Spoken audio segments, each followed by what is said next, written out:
Hello there. I'm a week behind. I'm going to try and get 2 of these videos done tonight. This first one was from last week, and we're going to talk about Caf and Lamed. This is a cough, and it actually comes in 3 forms.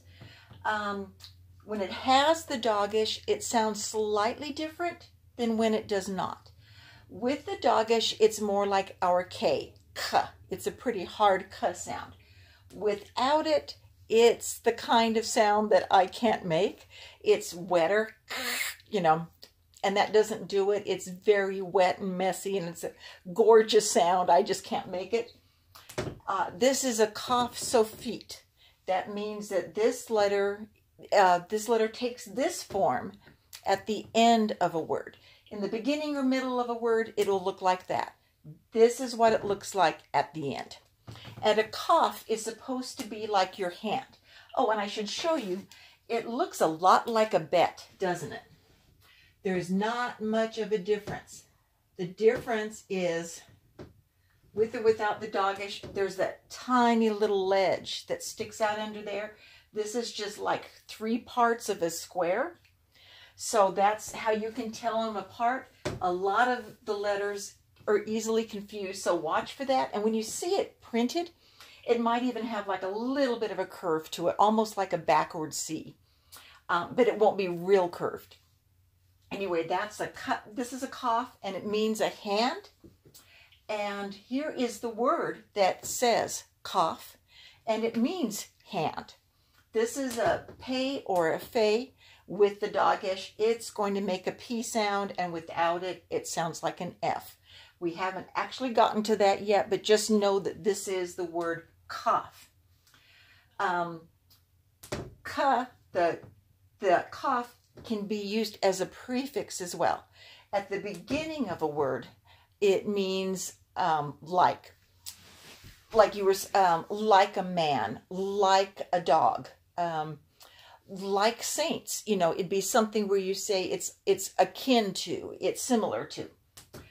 Here is a word that has 2 fays in it, kafafa, and that means a glove. Now, if you have a pair of them, or you have a whole bunch in your drawer, you have kafafot. That's the plural sound. So glove has the word for hand included in it. Now, I'll show you some lamed words. And a lamed is signifying an ox goad, and it's, what is that? Brain cramp. How do you make a lamed? Okay, and it's taller. This part here goes above where the rest of the letters are. Most letters just stay in that line, and the Sophite forms come down below. There are a couple of other letters that come down below. Lamed goes up above. Okay, let's see, what was I going to say? Okay, and then it can also be a prefix. And when it's at the beginning of a word, it means to or toward. And like I've said a few times, prepositions are wonky. So it might say for, it might say toward, it might say of, it might even say by, but think of it mainly as to or toward. And this is supposed to be, like I said, an ox goad or a shepherd's crook. This would be the part that you'd hold, and this would be the part that would go around the neck that you were trying to lead an ox, a sheep, some kind of animal away from where it's dangerous, get them back in line. So here is, hard to say one thing while you're writing something else. So that's lamed. Let's see.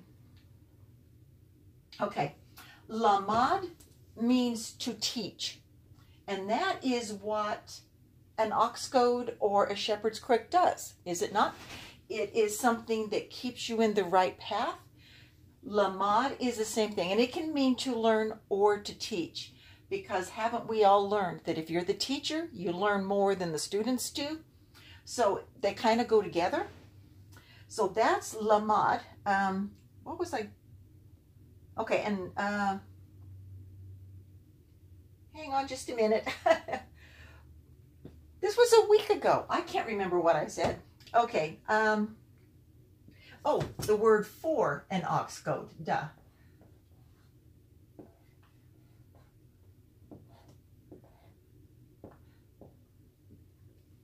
And what kind of, okay. Okay, so that does say Lamed. Lamed. And this is the word for ox goad or shepherd's crook.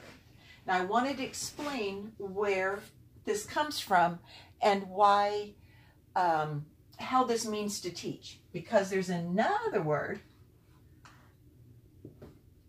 madad.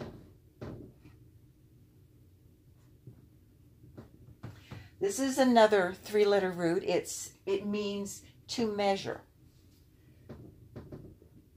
So if you put, in Hebrew, whenever you have a doubled letter, there's often a chance that one of them will disappear. Not always, but often. So madad is included in here, but you don't see the doubled dalet. And this means to measure. This is to guide. So when you teach someone, don't you measure out the amount that they can handle today and try to guide them in, and then another time you measure out a little bit more, and you have to be aware of how much they can understand, how much they can carry, and whether or not they're able to walk in that path. So all of that is included in the thought of Lamed. From this, we get some other words that are pretty important. We have what we are.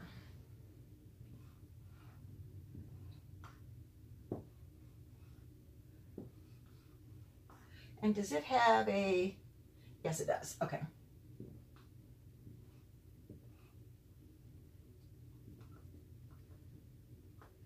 And what's under the tav? Okay. Now we haven't gotten to a tav yet. It's the last letter in the Hebrew alphabet. We will get to that. It'll have its own day. But just know that that's one of the two letters that makes a t sound. Tet was the other one. This is tav. And this says Talmid. Talmid is a student or a disciple. And that is what Yeshua told us to go do. Make Talmidim of all people. Talmidim would be the plural.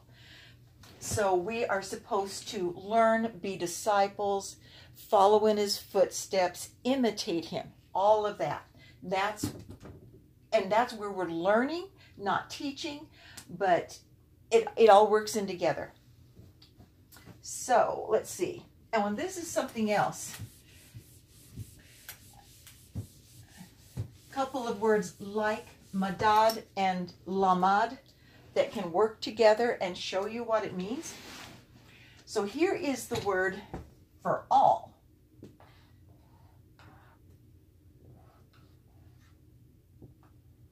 And that will make a long O sound, kol, and it will have the dogish in it.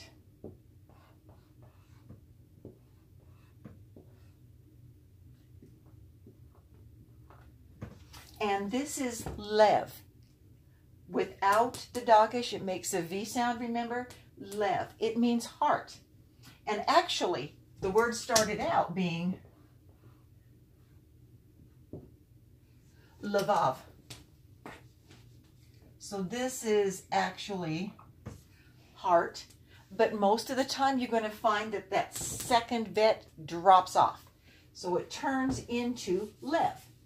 And that's the way you're usually going to see it. But in the Shema in Hebrew, it's lavav. You're going to see it there and a few other places.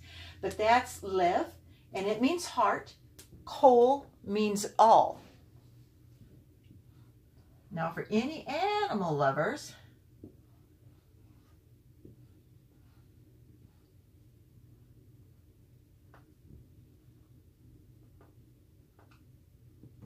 here are these two words put together. The vowel markings are a little different, but it's these two words, kol, lev, And when you turn it into this one word, it's kelef, because with the double sagol, you always put the accent on the beginning syllable.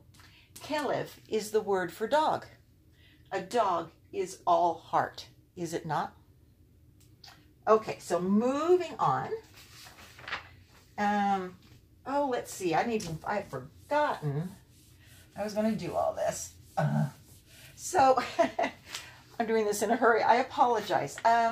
I'll see if I come back to that. Okay, so I wanted to practice with some of these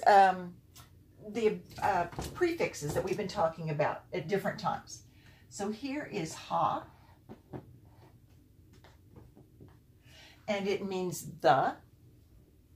Here is the. It means and these are attached to words. They're not separate.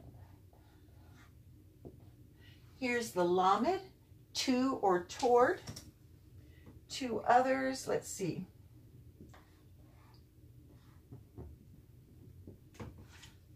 Ba at the beginning of a word means in, sometimes on. And then the other word was, okay, what am I missing? Koka. Okay, it's the one that we're talking about today, which means like. So if you had, did you remember what the word bite means?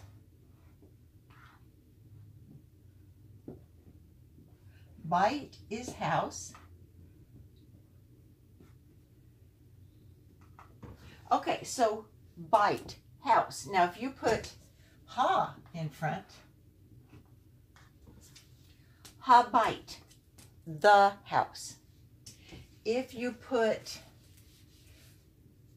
the in front of it, the bite, and it might in reality look a little different, but we're just going to try and keep it simple. The bite and house. And in English we would probably add the article a and a house, but a and an do not exist in Hebrew. So that's just something we have to add in when we're translating. If we had labite, toward the house, to the house. I'm just going to switch words just to practice. Does anybody remember? Oh, that's why it looks funny. What this word is? Dove. Dove. It means bear. It's spelled like dove, but it means bear. So if we had cut in front of it, kadove, like a bear. Something like a bear was outside my window. If we said, what have we not done so far? I won't say in a bear because you wouldn't want to be in a bear.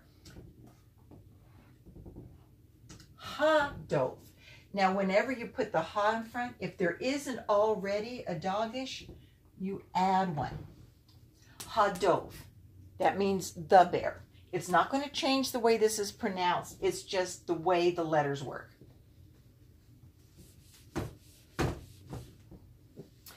And let's see. Oh, I had kelef. We're going to work on kelef.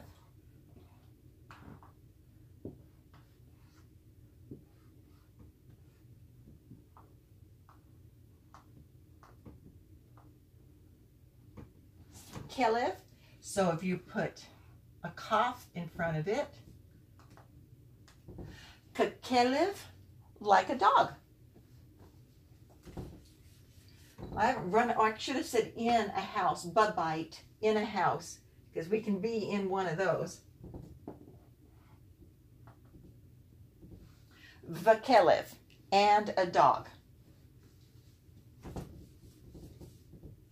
Now, I talked about this before, and I didn't do this when we were together at fellowship, but I'm going to show you something here. Okay, so here is ha kelef.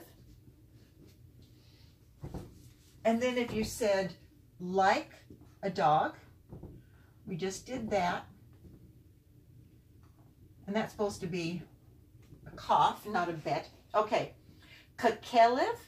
Now, what if you wanted to say like the dog? Then you would combine ha and ka. And what happens with that is you get the ah sound from the, but you have the consonant sound from here. So you would have kakelev, like the dog. So the ah or the eh, if you hear it, it makes a big difference in the meaning. So let's see, I haven't taken too much time here. What I did was I wrote out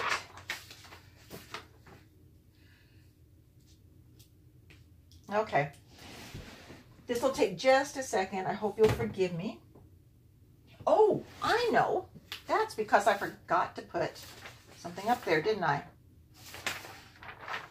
Where is... Maybe that was on another day where I talked about ahav and ava, about lust and love. Okay, that's not on this sheet, so that must have been the previous week. Okay, so I don't have to go over that.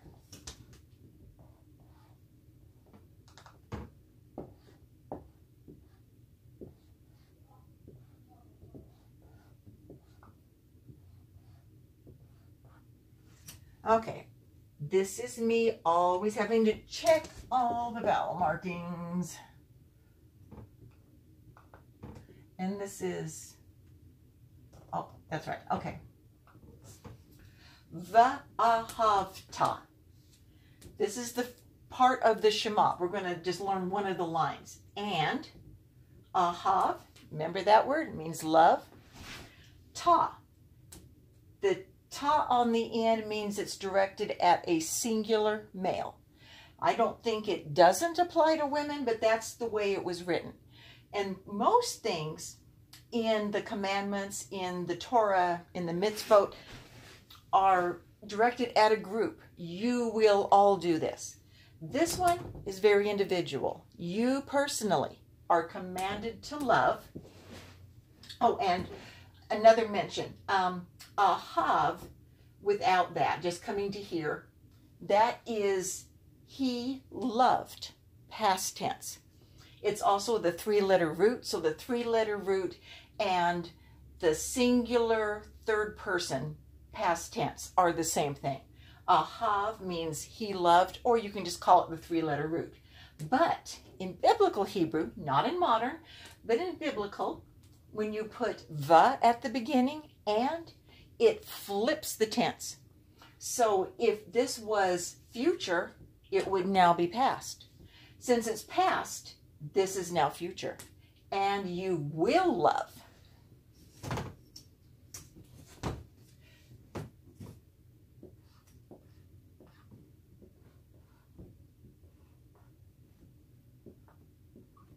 And that's like that, right? Yeah, okay.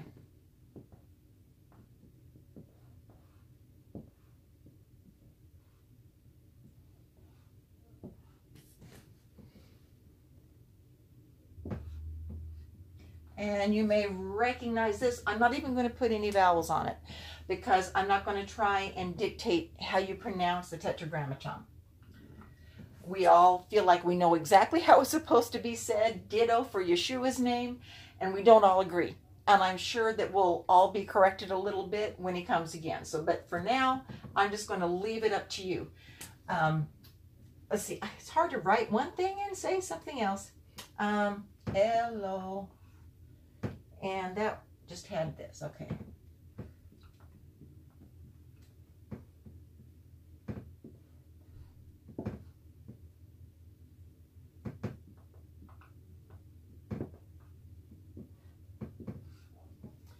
And here is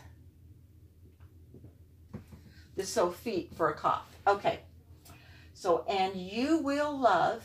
And here is a two-letter word that does not translate into English. 8 or et. Usually it gets abbreviated in the sounds to just et, but actually it's originally pronounced 8. It's like we say I'm going to go to the store. That's not how it's written. It's written, I am going to go. But we don't usually say that. We kind of blend it. So et is a word that doesn't translate into English.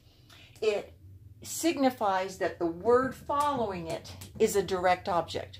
But it's only signifying a direct object that's either a proper noun, like somebody's name, or the name of a place, or it has the in front of it.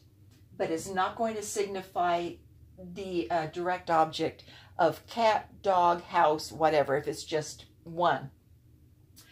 A lot of people find a lot of symbolism in this, and I do believe that in a number of places it is very significant. I'm not one of those personally who believes that every time you see it, it means the Messiah. And the reason people do believe that is Aleph is the first letter of the alphabet, Tav is the last letter.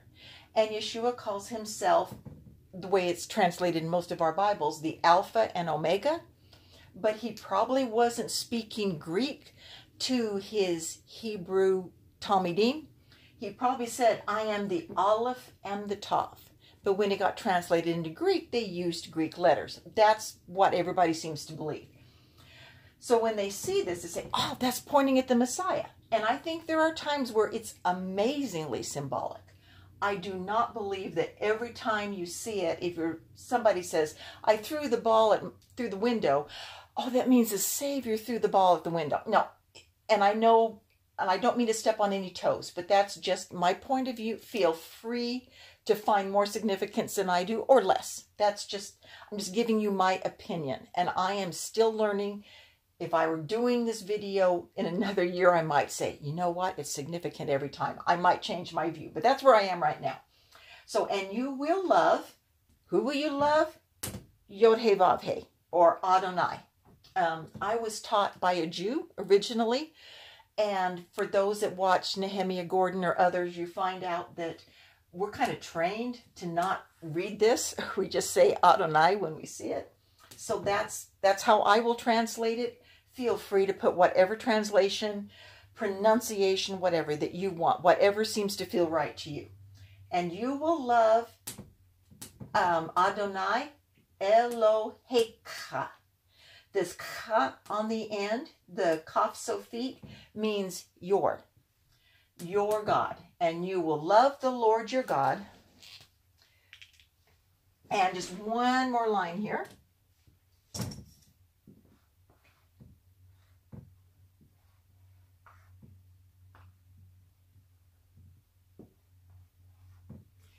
Let's see.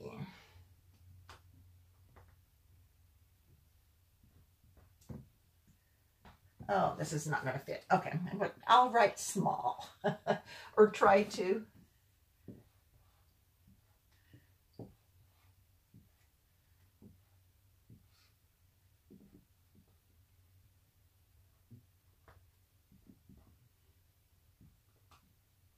Okay. So here is one of those prefixes again. And you might be feeling like, if you're really new to Hebrew, how am I supposed to know if it's a prefix or a suffix or part of the word? I can't tell the difference. You will get familiar. If you see a but at the beginning of a word, you might just want to check and see, well, what does the word look like without it? Does that make sense, or does it seem like it should be part of the root? In this case, it's a prefix. In all. And I know that has an ah sound under it, but you're going to pronounce this kol. There's a reason why. Just trust me for now. But kol with all, and like I said, prefixes are, not prefixes, prepositions are wonky. This says in all. So in Hebrew, you say in all your heart. But we don't say it that way. We say with all. And so just translate it as with, even though it does say in. With all, and here is lavav. Here is the three-letter word for heart. Lavav-cha. Here's cha again. Your God, your heart. And you will love Adonai, your God, with all your heart. In Hebrew, we talk about how I felt it in my heart, and And it just seemed right to me. You know, we talk about feelings being in our heart. From a Hebraic point of view, your heart is your mind.